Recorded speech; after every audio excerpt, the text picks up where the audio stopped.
selamat pagi, siang, sore, malam dimanapun Bro and Sis berada.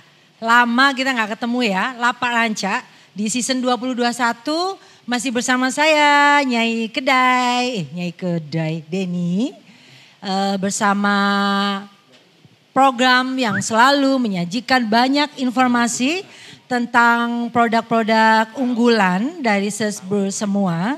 Jadi ada yang namanya makanan, ada juga jasa, ada juga yang sifatnya biasanya ya, nah seperti itu. Lupa kan saya, ini saking lamanya kita nggak syuting. Kami sosolan ya. Ya kan, karena itu tadi energinya entah kemana hari ini itu benar-benar luar biasa hektiknya. Oke, enggak ada masalah, yang penting tetap berbahagia, tetap dengan segala manfaat yang bisa kita dapat di hari ini. Bruces, biasanya itu kan orang tuh kalau menyajikan sesuatu, mau makanan, mau minuman gitu ya. Ataukah itu sebuah hasil karya seni, ataukah apa itu yang namanya sebuah tampilan-tampilan. Biasanya kan penuh nih di sini. Nah kali ini saya membawa sesuatu yang berbeda. Kenapa kok berbeda? Yang biasanya kita konsumsi, nah yang sekarang ada ini adalah produknya. Bila Anda yang di rumah mempunyai pet, hewan-hewan kesayangan, lah itu tadi suara kucing meong. Nah, itu adalah salah satu yang akan mengkonsumsi barang-barang yang kita bicarakan sekarang. Ini ada pasir and palet, ya. Nah ini ceritanya gimana pasir dan palet itu kita serahkan pada ahlinya. Aku punya tamu istimewa. Kenapa aku bilang istimewa? Sangatlah istimewa karena jauh-jauh dari mana? Tulungagung. Jauh ya? Bruces Tulungagung loh ini. Beneran ini tadi berangkat naik motor ya. Wow. Dari berangkat jam berapa tadi? Jam 10-an lah. Jam 10-an nyampe sini tadi sekitar jam 2. Dan dalam kondisi hujan lebat tadi ya di daerah Sulfat. Dan ini luar biasa sekali. Nyampe di sini bahagia saya, ketemu langsung wah, karena orangnya sangat ramai. Bruces kenalan dulu yuk sama Sis Ovi namanya. Sis Ovi, Iya Mbak kenalan Denny. dulu dong. Iya. Sebentar tanya dulu, capek ya? Enggak juga sih, karena udah biasanya sih backpackeran aja gitu kan. Masya Allah, seorang backpacker. Suka touring aja sih. Suka touring, tapi memang motornya gede ya. Sama kayak kita gede. Orangnya juga gede gitu Mbak. Kenalan dulu Sis. Oke. Jadi kenalin dulu, saya Ovi dari Tulungagung. Kebetulan pas dapat waktu untuk sesi sharing aja sih sebenarnya gimana kita dari UKM kita bangun usaha, bangun bisnis dari skala UKM sampai ya mungkin bisa ke levelnya lebih gede lagi ya. Mungkin bisa ke international market juga. Wah, seperti itu. padahal pertanyaannya kenalan. Kok sudah ekspansi kemana-mana. Lah aku enak nanti. Cuma nanya satu jawabannya 10. Bingung Mbak, maksudnya kalau suruh kenalan biasanya kenalan nama aja sama alamat gitu kan. Iya kenalan alamat. Mbak Ovi dari Tulungagung. Iya. Jauh ke sini naik kendaraan ya. Iya. Roda 2 loh ya. Bener. Roda 2 bukan roda 4. Berangkat tadi pagi sampai sini jam 2 kita hujan deras. Bener. Sampai akhirnya kita take ini tadi. Iya. Ini adalah suatu luar biasa karena apa? Ini narsum terjauh kayaknya. Iya gak apa-apa. Dan terheboh sih, heboh ya. Heboh ya Mbak ya, baru Kita tadi ketemu, betul-betul baru langsung kenal heboh. langsung. It's okay lah. Sis Ovi usianya berapa? 36 tahun. 36 tahun, pantas masih bisa ya? Kalau Panggil saya, Mbak aja ya. Panggil Mbak aja gitu kalau di kan. sini panggilnya Sis and Bro. Sis and Bro ya, oke siap. Kalau 36 masih sanggup, kalau saya merotol lah jadi. Tulang saya bisa kemana-mana. Gitu Itu ya Mbak. menjalani jalan-jalan jauh gini udah berapa lama? Sebenarnya udah lama sih Mbak, biasa kan suka kenalan lingkungan baru. Biasanya tuh kalau jalan itu enaknya kalau jalan motoran gitu biasanya di jalan ada apa sih yang aneh, biasanya suka berhenti nanya gitu aja kan. Tipenya memang observant ya. Bener kayak gitu aja sih. Waduh luar biasa nih. Aku tapi gak bayangin ya. Maksudnya dalam jangka waktu yang lama. Oke memang kalau akhirnya udah terbiasa jadi gak terasa berat. Tapi gimana fisik itu loh ditempa angin kayak gitu tuh loh. Ya alhamdulillah sih biasa timing istirahatnya pasti dijaga. Jam 10 malam itu harus sudah istirahat. Harus sudah istirahat. Harus bisa tidur. Kalau misalnya kayak gini tadi ya, hari gini jam sekian masih di sini. Nanti pulangnya ke Tulungagung lagi? Besok pagi kebetulan nanti nginep di Malang aja. Iyalah, kasihan amat gitu. kalau nggak nginep. Iya udah janjian kok. Udah janjian. Oh di sini sama kamu? Enggak ya sama. Oh besok kita janjian aja ya gitu.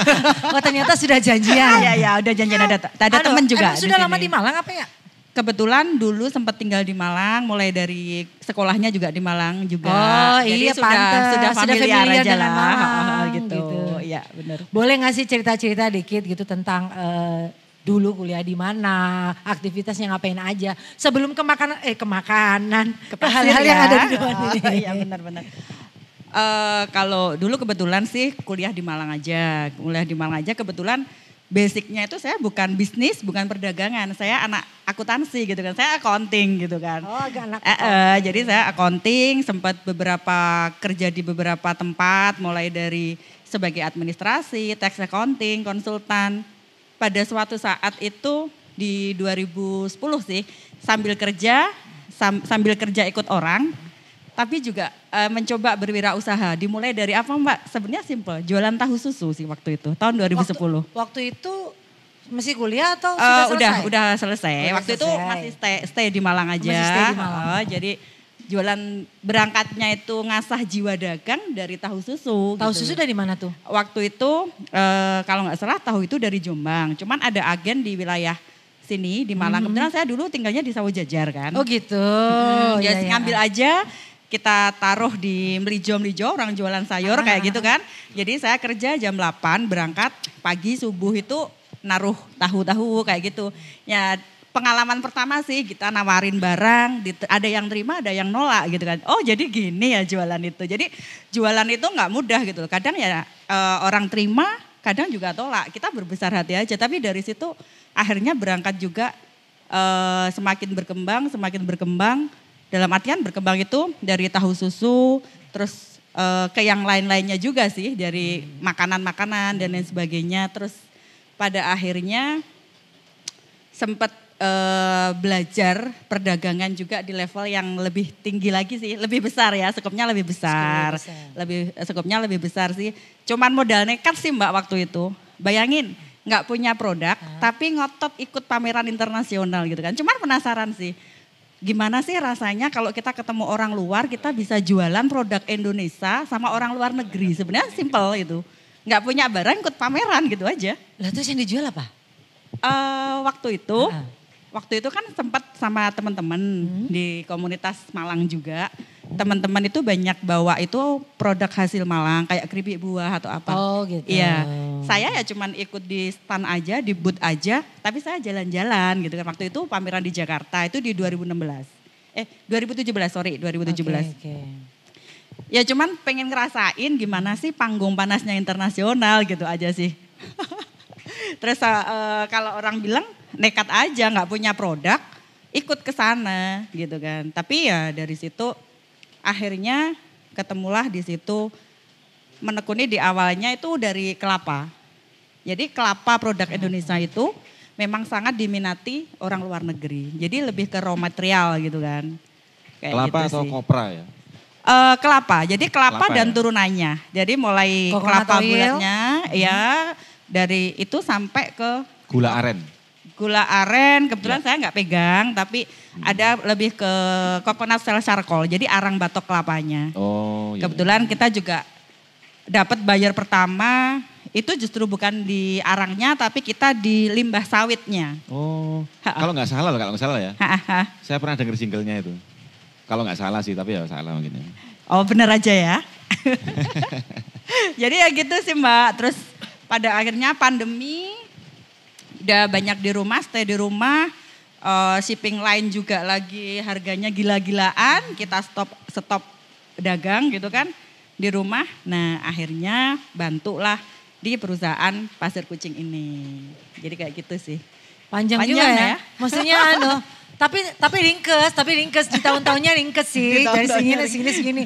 Tapi sebetulnya yang pengen saya tahu itu adalah perjuangan menuju itu tadi. Jadi gini, sensasi menjual tahu susu Iya, iya. Yang ditolak seneng. Gitu kan. Ditolak ada yang terima, ditolak diterima. Itu sampai skala seberapa besar terus kemudian kok bisa pindah lagi ke segmen yang lain? Iya, jadi mungkin waktu itu bahwasanya kalau kita bilang biasanya kan kerjaan sampingan gitu kan. Jadi waktu. Aslinya apa itu? Akunting? Bukan. Waktu itu saya di konsultansi. Konsultan akuntansi? Bukan di konsultan bidang keuangan aja. Bidang keuangan, oke. Biasa mungkin basicnya suka ngitung duit? Bukan ngitung duit Mbak. Ngisi waktu luang aja gitu. Ngapain gitu kan. Semua gitu bang loh. Ngisi waktu luang lah. Kok bisa lo jadi konsultan ngisi waktu luang. Kok bisa itu loh. Terus. Ya kayak gitu sih. Terus bertahan sampai berapa ya 2 tahun. 2 tahun terus habis itu saya harus pulang ke Tulungagung. Dulu kan di Malang. Jadi harus pulang ke Tulungagung. Lanjut kerja juga di sana. Di sana mungkin bertahan di 2 tahun ya, 2-3 tahun. Iseng nih jiwa dagangnya keluar lagi. Tahu buka apa? Nasi pecel. Nasi pecel, gimana jualannya? Di waktu itu di Tulungagung juga. Jadi tapi konsep saya itu malam jualannya. Ketika di sana masih banyak orang jualan nasi pecel pagi, aku buka jam 5 sore. Jam 5 sore Jam 5 sore buka, jam 7, jam 8 udah habis Mbak. Jam 7, jam 8 udah habis? Oh pasti ada mantranya? Mantranya cuma satu, ramah aja sih sebenarnya. Ramah aja. Ini bukan lagi ramah, ini rame. Bener. Kan kadang customer suka gitu kan. Kalau beli diajak ngobrol gitu kan seneng. Suka. Kayak gitu sih. Itu bertahan 1 tahun juga. Karena itu sekitar 2015. Setelah itu nggak tahu lagi tertarik bidang peternakan. Ini menjadi begini loh. Ini Mbak ini sembarang kalau bisa gini ya apa modelnya ya apa terusan. Susah ya jadinya. Enggak. Ini benar-benar ya Bruces. Kalau orang itu sebab penasaran. Jadi dia pengen mencoba segala hal yang bau-baunya pokoknya intinya itu yang mana bisa menghasilkan. Ya selain menghasilkan sih sebenarnya suka penasaran aja sih. Bisnis ini gimana sih caranya. Terus caranya bangun network jaringan bisnis itu kayak apa. Ya gitu aja sih Mbak. Jadi modalnya itu penasaran aja sih. Jadi zaman jualan pecel itu sudah menikah belum? Udah menikah. Ya, berarti memang maksudnya ada satu yang di pursuit gitu ya kan? Kan ya. beda kalau misalnya masih gadis gitu kan nggak kepengen ini, nggak kepengen itu. Seneng aja sih sebenarnya, seneng aja. Emang seneng, berangkatnya seneng sih. Emang seneng jualan intinya gitu penasaran ya. aja gitu kan. Kalau good. Soalnya berangkatnya saya suka beli nasi pecel. Biasanya kalau malam gitu suka jajan nasi pecel. Lapar gitu kan makan. Cuman waktu itu yang jualan nasi pecel malam itu di tempatku itu masih di kota. Sedangkan rumah saya sampai kota itu setengah jam. Jadi ya di sana udah makan kenyang, pulang lapar lagi kan. Keluarlah ide itu. Gitu. Di tempat yang Mbak keluarlah ide itu. Wow. Itu jualan pecel 1 tahun sudah bisa beli apa? Ya kalau untuk beli sih cukup lah. Minimal udah bisa punya karyawan gitu aja. Punya karyawan loh. Ya ampun ternyata memang gitu ya. Kalau jadi jam 7 berapa? Jam 4 buka? Jam 5 buka, jam sore. 8 tutup. Itu emang menyediakannya dalam kurun waktu segitu itu habis sekitar berapa ya? 100 porsi sih. 100 porsi itu berapa beras? Yang sekitar 7 sampai 8 kilo. 7 sampai 8 Emang kilo. dibatasin sih Mbak. Jadi ya kalau segitu. Jadi mau habis cepat, mau habis lambat ya jatahnya segitu. Nggak mau nambahin. Biasanya kan hari ini habis, besok kita tambah. Ternyata nggak habis. Saya nggak mau ya udah jatahnya segitu ya segitu aja. Habis awal rezeki, habis agak lambat ya rezeki juga gitu aja sih. 2017 sudah melakukan teknik-teknik pemasaran yang itu extraordinary ya. Maksudnya gini, orang tinggalnya di Tulungagung. Dan kemudian pasti saing-saingannya itu kalau jual pecel tempatnya ya kan. Madiun, Tulungagung, Cenggalek itu memang tempatnya. Tapi Doi punya satu momen khusus gitu di mana memang kayaknya yang tepat memang timingnya deh. Ya kan? Pemilihan waktu itu di jam tepat ketika orang mencari pilihan makanan selain di sana apa sih yang biasanya kalau malam kan lalapan, nasi goreng gitu kan. Nah gitu. Ini makanya pecel. Sedangkan kalau kita ngomongin pecel itu kan udah jadi darah daging ya, maksudnya ya udah lidahnya kalau pecel gitu kan. Hebat ya, hebat. Lauknya apa sih? Lauknya apa sih? Waktu itu sih lauknya simple, terasi dele, ada peyek, terasi dele. Kalau di sini apa ya namanya? Kalau di sini kan mendol ya. Jadi kalau di sana itu terasi dele itu terbuat dari tempe yang masam sama parutan kelapa plus parutan singkong atau pohung. Nah itu dibumbuin. Apa ya kalau di sini ya? Ya kalau kita sih mungkin mendol ya. Mendol kayak di Malang mendol, ya. Tapi kalau mendol kan tempe. Lento. Kayak lento gitu. Itu. Ya benar. Itu nggak ada sambal tumpangnya gitu nggak ya? Kalau sambal tumpang nggak. Cuman waktu itu segmentasinya waktu jualan nasi pecel itu saya maunya itu seluruh warga bisa makan. Nah itu konsepnya aku buat sambalnya level 1, 2, 3. Jadi yang anak-anak kecil kan biasanya nggak suka pedas gitu kan. Jadi nanti di level 1-nya. Yang pecinta pedas bisa di level 3-nya. Gitu sih. Konsepnya gitu aja. Itu amazing. Itu amazing. Aku nunggu Mas Bagus. Ya, sementara mendengarkannya itu sangat ternyakres keruas gitu ya kan. Jadinya aku agak segitu. Ini perlu kafein ini perlu kafein. Ya, gitu ya. Kita break sebentar saja.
Balik lagi di Lapar Anca, Brewers, yang selalu menyajikan tidak menjual apa ya. Yang kita sajikan adalah informasi-informasi menarik dan penting. Yang harapannya sih manfaatnya bisa diambil buat Brewers semua di rumah. Karena ini adalah salah satunya menginjek spirit Brewers semua agar di rumah itu bisa melakukan sesuatu yang seperti Mbak Ovi lakukan. Sofi ini ya, aku bilang dia luar biasa.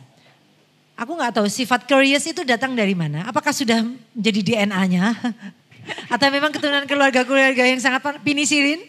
Enggak juga. Enggak juga. Tadi sudah menjual dirinya dengan tahu.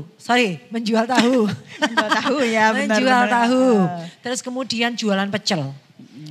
Dikala apa sih tadi yang cerita menjual ekspor impor kelapa tadi itu? Itu di tahun berapa dan bagaimana cara nemuin jalannya tuh? Iya. Kayaknya ekspor impor itu bukan sesuatu yang mudah untuk dipelajari. Iya benar. Memang bukan sesuatu yang mudah, tapi ketika kita mau ya, biasanya kalau saya biasanya bilang ke teman-teman itu mau dan mampu gitu kan. Percuma kamu mampu tapi nggak mau gitu kan. Jadi memang harus mau dan punya kemampuan gitu kan. Tidak mudah itu bukan berarti tidak bisa. Iya benar kayak gitu kan. Jadi pertama mau dulu. Kita mau tapi kita nggak punya kemampuan. Nah gimana kita cari kemampuan itu? Satu ya belajar aja, banyak mentoring.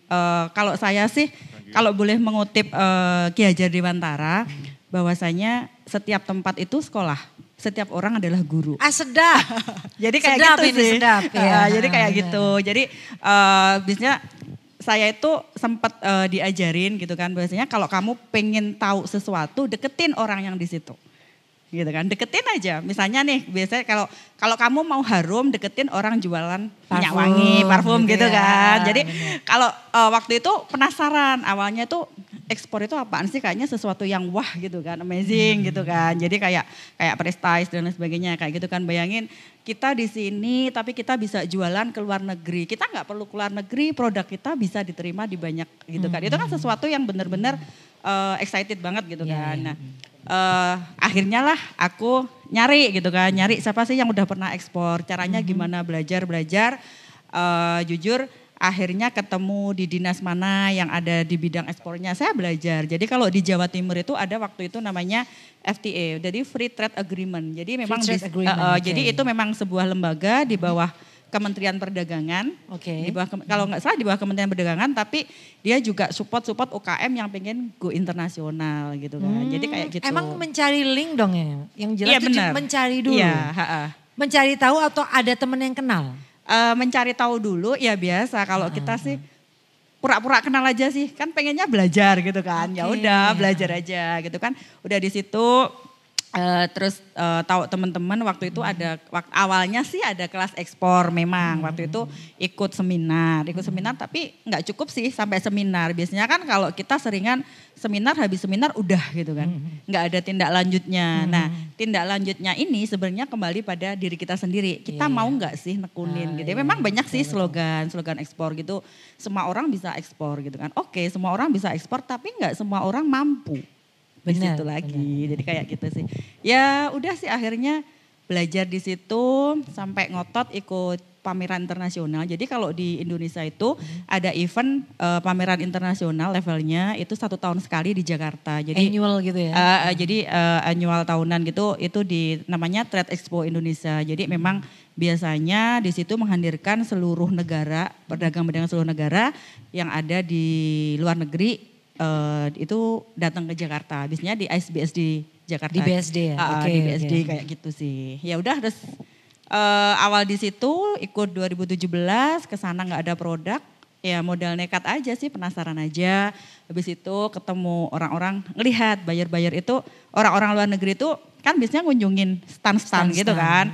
Oh, Mister ini nyari ini bisa nggak ya? Ya minta business card gitu aja sih, kontak-kontak itu. Oh, tapi udah sedia business card? Udah, pasti udah. Jadi kayak gitu kan. Modalnya business card doang? Iya benar. Plus nekat? Iya plus nekat. Padahal bahasa Inggris ya gitu-gitu aja. Tapi gitu kan sudah bilang Mister. Gitu aja sih. Mister Rata-Rata is coming to town, welcome. Ini adalah welcome drink. Rata-rata di Mutiara Sulfat 2 Delta 1 ya, di wilayahnya di Taman Ada Kedai, itu ada di depan SD Bunul 6. Ada sebuah kedai yang menarik hati, yang mana Mas Bagus adalah kompetitor saya. Anda. Ini adalah memang keluarga besar kedai. Susu Kanan dan Americano. Ini yang membuat saya penasaran yang tadi buat ya. penasaran dikabarkan dari teman ya. Jadi apa sih? Udah nanti coba aja. Nanti dicoba. Gitu. Daripada kepotong kita lanjutin itu tadi. Yang nggak terlalu bisa bahasa Inggris tapi bisa bilang Mister, mau apa Mister? Ya penting bisa Mister aja beres. Iya, benar-benar. By the way. Ada kucing ngeong-ngeong, tahu kayaknya. Tahu, kayaknya bau-baunya tahu. Bau-bau dia mau menggunakan ini deh. Nah, dia adalah user soalnya. Iya. Gimana tadi? Yang akhirnya ditanya, menanyakan butuh apa. Iya. Lola di depannya di display apa waktu itu kok sampai tanya butuh apa? Iya, jadi biasanya kan orang-orang luar itu kan keliling satu hall gitu kan. Satu hall dikelilingin. Nah, saya biasanya nguntit ya, biasanya ngikutin aja. Setelah dia dari situ dipanggil pas jalan Mister, you need this product gitu kan. Ya bahasa Inggrisnya biasa-biasa, pokoknya paham aja gitu kan. Pokoknya sama-sama tahu lah ya. Kan biasanya kan orang luar negeri kesini juga gak terlalu pinter-pinter bahasa Inggris gitu aja sih. Konsepnya gitu. Iya. Ya udah. Hebat. Nekat kan, terus udah gitu tukeran bisnis card, terus dia bilang, oh aku butuh ini, aku butuh kelapa, aku butuh desiccated coconut. Desiccated coconut itu salah satu turunan kelapa, dia serbuk kelapa. Jadi biasanya untuk cake, untuk apa ya? Untuk cake sih rata-rata kayak gitu. Oh gitu, iya. Ya udah itu keep kontak. Setelah pameran balik lagi di Surabaya, kontak beliaunya juga ke Surabaya. Dan Mbak Deni tahu nggak sih, saya nawarin produk itu, tapi saya nggak punya pabrik, bayangin. Gila katanya. Sakti ya. Sesofi ini super sakti. Doi bisa banget gitu loh, Doi bisa banget membuat orang menjadi percaya kalau itu ya apa caranya sih? Maksudnya kok jadi mereka I wanna make some agreement gitu misalnya. Itu ya apa awalnya? Mencarinya ya apa? Ya itu tadi, jadi biasanya kita lihat orang itu butuhnya apa sih gitu kan. Kalau saya mikirnya gampang, saya nggak punya pabrik tapi saya tahu siapa produsennya gitu kan. Itu dulu yang dipegang? Jadi bahasanya ya dagang lagi gitu kan. Gini. Itu kayak middleman. Nah, alias McLaren. Nah, McLaren ya, makelar ya. Tapi kalau makelar mah sih, kalau makelar sih itu ada lebih ke ini ya. kalau saya bilang ada maklar, ada trader gitu kan. Jadi kalau posisikan sebagai trader. Nah, saya posisikan trader karena waktu itu saya kerja sama teman, kita ada CV, jadi ada perusahaan yang memang izin ekspornya sudah ada. Jadi bahasanya gini Mbak Deni, kita itu nggak tahu kapan ekspornya ya kita urus aja gitu kan. Nggak tahu nanti kapannya. Nyari rumah dulu ceritanya. Jadi ketika mau pecah telur, oh ini nih aku punya payungnya nih. Jadi lebih kredibel gitu kan. Jadi mereka trust ke kitanya di situ. Kita punya nih gitu. Ini loh kunci, Gitu loh. Ini loh kunci sebuah usaha. Ya kan? Benar. Yang pertama itu punya dulu rumah naungan. Benar, iya legalitasnya itu harus mau ada. Berdiri di bidang apa. Benar. Nanti setelah itu pasti akan datang satu orang yang mengunjungi kita. Benar. Jadi sebuah kunci nih pemirsa. Oke, benar. Jadi misalnya nggak apa-apa kita awalnya makleran. Dalam artian kita nggak punya produk tapi kita bisa jualan. Meyakinkannya kita punya legalitas izinnya perdagangan. Jadi kan orang lebih percaya trust dong. gitu kan. Ada trust di sana. Benar. Yang pertama kali si kelapa ini itu akhirnya bisa deal-dealan berapa? Waktu itu justru di awalnya kelapa. Tapi karena dia minta speknya ini kita nggak punya tapi akhirnya ke yang lainnya. Jadi itu nggak deal Mbak. Jadi waktu itu nggak deal. Tapi akhir tahun berikutnya justru malah kita deal di bidang yang lain gitu. Jadi ekspor perdana kita itu di 2018. Limbah sawit Mbak waktu itu. Limbah sawit? Bungkil sawit. Itu apa? Untuk peternakan. Untuk peternakan? Kita pertama kali ke Pakistan. Sawit, diimpor diekspor ke Pakistan. Iya benar. Wih, itu dapat linknya padahal sawit nggak ada di Jawa. Ya kita di Samarinda waktu itu. Samarinda ya? Ya kebetulan. Ini kebetulannya kok kebanyakan sih? Ya. Kebetulannya kok banyak banget sih? Asoy banget nih. Kebetulannya by proses ya Mbak ya. Kebetulan sebenarnya nggak ada sih yang namanya kebetulan ya. Semuanya udah ada sistemnya. Benar. Tuhan juga udah ngaturnya gitu karena kalau kamu berusaha maksimal ya begitu tadi. Iya. Positive thinking kan orang. Iya benar harus kayak gitu sih. Jadi misalnya satu gagal, berarti belum timingnya aja gitu aja sih. Gak pernah menyerah itu dong berarti. Istiqomah dalam berusaha gitu ya. Benar ya. Terus aja sih belajar sampai ya itu tadi lucunya Mbak. Pas kita ekspor perdana itu bayarnya dari Pakistan datang ke Indonesia. Datang ke Indonesia kita ajak ke Samarinda. Ya udah kita MOU di sana. Udah deal, udah dibayar. Berarti sama buyer tuh dibayar kan di sana. DP? Udah lunas, 100% lunas di sana. 100% lunas di sana. Habis itu kita kalau staffing, kalau kirim kan harus lewat Surabaya kan. Shippingnya? Shipping lainnya di Surabaya. Habis itu buyer pulang ke Pakistan, barang dikirim ke Surabaya. Sampai Surabaya kita bingung, ini dokumen yang diperluin apa ya? Gila gitu kan. Dokumen yang dibeli apa ya? Jadi gitu. Betul. Oke, kita punya izinnya, tapi dokumennya apa ya? Kita nggak tahu. Terus ini kayak gitu. Ya udah deh, kita belajar lagi, kita nyari lagi gitu kan. Tanya-tanya ke shipping line ini, ternyata memang proses belajarnya di situ. Ternyata butuh yang namanya itu harus ada certificate of analysis tentang produk itu tadi. Jadi hasil lab kayak gitu kan. Terus ada kayak fumigasi. Jadi memang barang itu kalau dikirim itu supaya bisa. Jadi bahasanya gini Mbak, kita bisa ekspor tapi kita harus tahu regulasi. Aturan.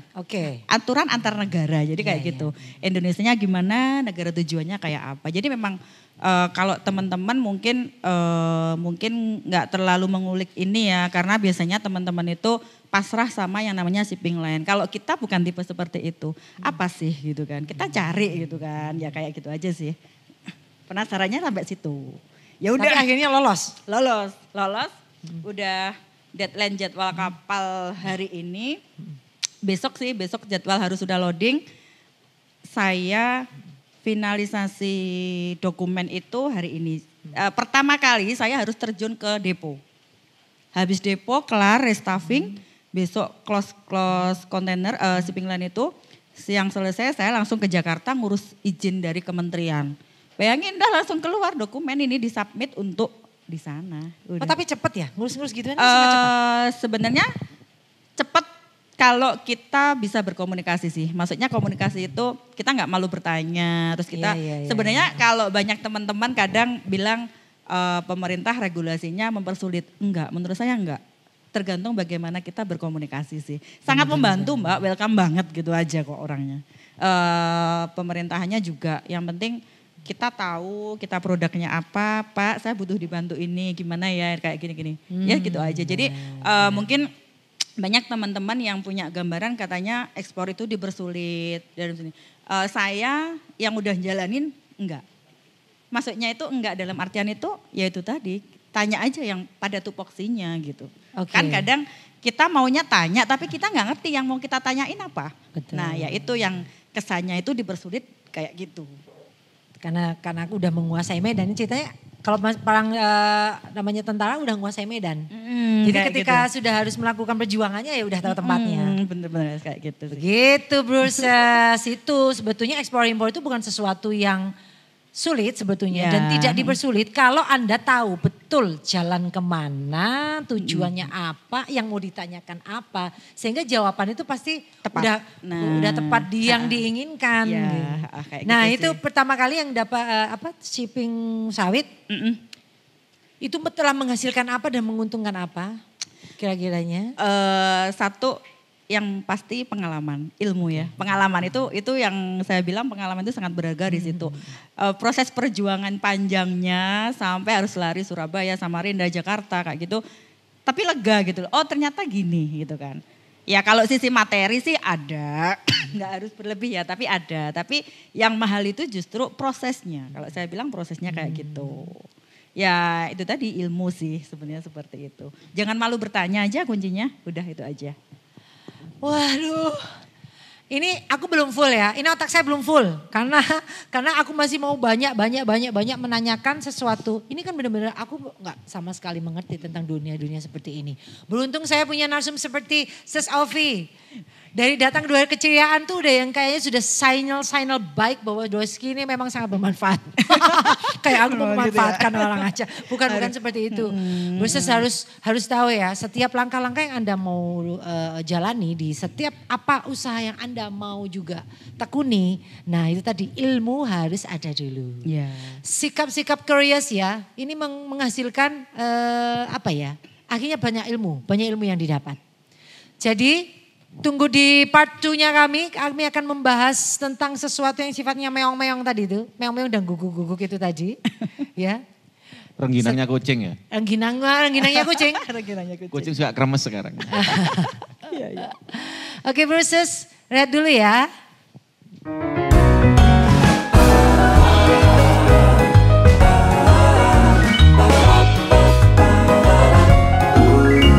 Tidak menjual Mustafa.